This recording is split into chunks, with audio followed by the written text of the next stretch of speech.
Сәлем достар, бүгін біз маркетинг мен жарнама әлеміне саяхат жасайтын боламыз. Егер де сіз жарнамаларға алданып, бұны не үшін сатып алдым деп өкінетін болсаңыз, бұл видео сізге арналады.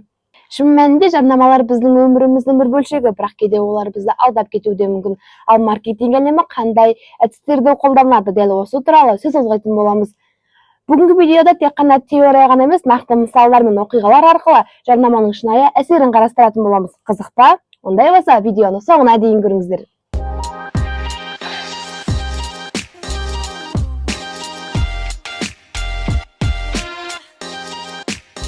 Жарнамадағы фейктердің түрлері өте көп. Мысалы, көпшілікке танымал косметика жарнамалары. Әдетте өнімнің нәтижесі тек фотошоппен өңделіп көрсетіледі.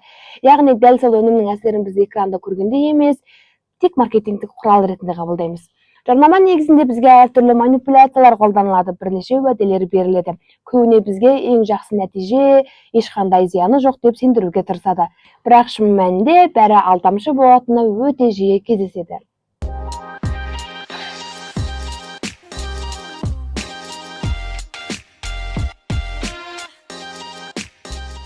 Pepsi мен Kendall Jenner дауы. Coca-Cola, Pepsi және де басқа да танымал сусындар әлемдік нарықта үздіксіз бәсекелес болып келеді. Әрбір компания өз өнімдерін ұсыну үшін жарнамалық стратегияларына өте қатты мән береді. Мысалы айтқан кезде 2017 жылы Pepsi компаниясы өз жарнамасына модель Kendall Jennerді түсірген еді. Бұл жарнама көп дауға себепкер болды.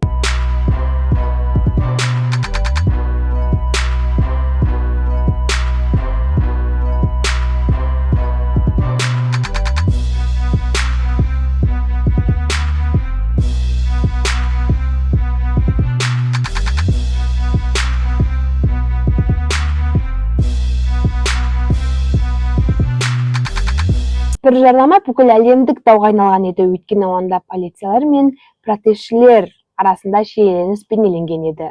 Volkswagen дизель мәселесі. Автокөлік индустриясы әлемде ең маңызды салалардың бірі болып табылады. Көптеген компаниялар өз автокөліктерін экологиялық таза екендігін мәлімдейді. Бірақ 2015 жылы Volkswagen компаниясы өзінің дизель көліктерінің шығарындылары аз екенін жарнамалағанымен, кейіннен олардың бұл мәлімдемесі шындыққа жанаспайтыны анықталған еді. Компанияның көлік сатылымын арттыру мақсатында экологиялық стандартты бұзғаны мәлім болған еді.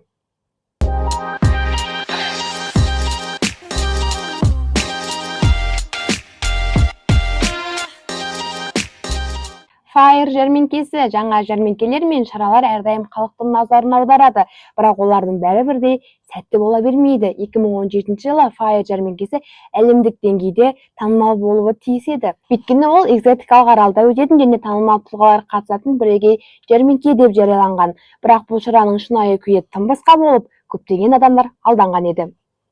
Coca-Cola мен шынайы өнімдер. Coca-Cola сияқты әлемге танымал сусындардың өзіндік алар орындары бар. Алайда өткен ғасырда бұл компания өз өнімдерін денсаулыққа пайдалы деп жарнамалаған кезде оның құрамындағы қант мөлшері туралы ешкім ескермеген еді. 1980-1990 жылдары жүргізілген зерттеулерден кейін олардың денсаулыққа қауіпті екені көрсетілген еді. Бұл компания үшін үлкен сын болған еді. Apple және де камера құпиясы. Apple компаниясы өз өнімдерінің сапасы жоғарғы деңгейде екенін көрсету үшін көптеген жарнама түрлерін сынады.